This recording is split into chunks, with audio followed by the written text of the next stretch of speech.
Mga kapuso, isinailalim na sa state of calamity ang bayan ng Calasiao sa Pangasinan dahil sa epekto ng habagat. Makibalita tayo doon. Live mula kay Jasmine Gabriel Galban. Jasmine? Chris, maghapon ng maayos ang lagay ng panahon sa bayan ng Calasiao pero sa mga oras nga na ito ay lubog pa rin sa baha ang ilang barangay sa bayan.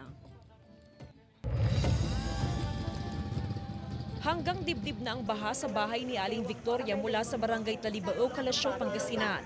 5 araw ng malalimang baha sa kanilang lugar. Mahirap man daw ang sitwasyon pero wala silang magawa. Lalo pat taon-taon nilang problema ang baha. Hindi mabuti, siyempre, walang makain. Siyempre mahirap, na walang trabaho, nasa bahay ka lang. Siyempre dapat talagang baha pinaglalaanan yan. Pahirapan ngayon ang transportasyon sa iba't ibang barangay sa bayan ng Calasiao. Dahil sa taas ng tubig sa ilang barangay ay hindi na kinakaya pang pakapasok ng mga sasakyan sa mga looban. Kaya naman ang ginagamit ng transportasyon ng ilang residente ay mga bangka. Bukod sa doble pamasahe, tapos yung pera mo sapat-sapat lang. Kaya tiis-tiis. Bunsod ng naranasang pagbaha, isinailalim na sa state of calamity ang Calasiao, Pangasinan. Sa datos ng MDRRMO, aabot na sa 6,500 families o katumbas ng 22,505 na individual ang apektado ng baha bunsod ng habagat. Simula po nung Sabado na pagpasyahan po ng lokal na pamahalaan ng Calasiao na ideklara nga po na ang bayan ay under state of calamity. Yan po ay sanhi ng patuloy na pagtaas ng ating level sa Marusay River. At the same time po ay nadadagdagan po yung mga barangays natin na nakaranas ng pagbaha.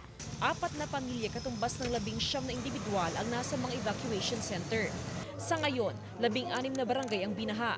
Pinakaapektado ang mga barangay ng Talibao, Lumbang at Lasip. Sa monitoring ng MDRRMO, unti-unti nang bumababa ang antas ng tubig sa Marusay River. As of 11 a.m. ngayong September 9, nasa 9.4 feet above normal level ang antas ng Marusay River. Chris, ipakita ko lamang yung sitwasyon ngayon dito sa barangay ng Lasip na isa sa mga binabahang barangay sa bayan ng Calasiao. Yung aking likuran, Chris, ay kalsada ito connecting doon sa kabilang barangay. Pero itong kalsada ay nagmistula ng ilog kaya kung ating papansinin, talagang mataas yung baha. Yung mga naglalakad sa may gitna ng kalsada, Chris, hanggang bewang na yung tubig. Pero kung didiretsuhin mo yan, ay mas mataas pa yung antas ng baha. Kaya naman yung mga residente, kinakailangan ng sumakay sa bangka. Gaya nung ating nakikita ngayon na nakabangka na sila dahil hindi na nga kayang pasukin pa ng mga sasakyan. Samantala, yung mga alagang baboy, yung mga sasakyan ng mga residenteng nakatira doon sa looban, ay nandito na nakapark sa may mataas na elevated na kalsada. Dahil nga syempre mas safe dito yung kanilang mga sasakyan at maging yung kanilang mga alagang baboy. Samantala, Chris, ayon sa lokal na pamahalaan, simula pa nung weekend ay tuloy-tuloy na yung distribution ng relief packs sa mga apektadong residente dito sa bayan. Chris? Jasmine, bahagyang umayos yung lagay ng panahon ngayong hapon. So, kamusta yung monitoring sa Marusay River na alam natin na siyang nagpabaha sa malaking bahagi ng Calasiao dahil nga sa pag-apaw nito? Chris, as of 5 p.m. ay nasa 9.1 feet above normal level yung antas ng Marusay River, meaning bumaba siya ng bahagya kasi nung 11 a.m. ay nasa 9.4.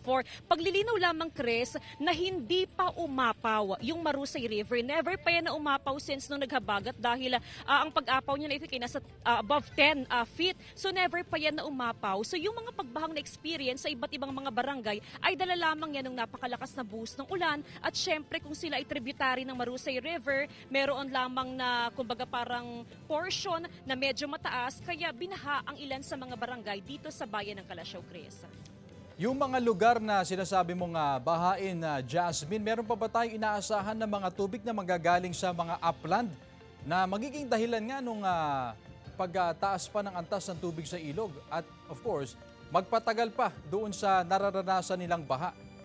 kung magtutuloy-tuloy, Chris, na maganda yung lagay ng panahon, hindi lang sa Kalasyaw, especially doon sa mga, upstream, doon sa mga matataas na lugar, ay hindi na babaha, ibig ko sabihin ay hindi natataas pa yung antas ng tubig sa Marusay River at malaking posibilidad na unti-unti na rin huhupa yung baha sa mga barangay. Pero kung magkakaroon pa ng pag-ulan sa iba't ibang mga lugar, hindi lang sa Kalasyaw, doon sa upstream lalo na, ay malaki din yung possibility na tumaas pa yung antas ng tubig sa Marusay River at dahilan para magkaroon pa ng pagbaha sa iba't ibang mga barangay. So nakadepende sa weather condition. Kung merong pag-ulan, definitely asahan natin na meron pang pagtaas sa antas ng Marusay River at pagbaha sa iba pang mga barangay, Chris. Tama, yung mga connected na water tributaries, Jasmine.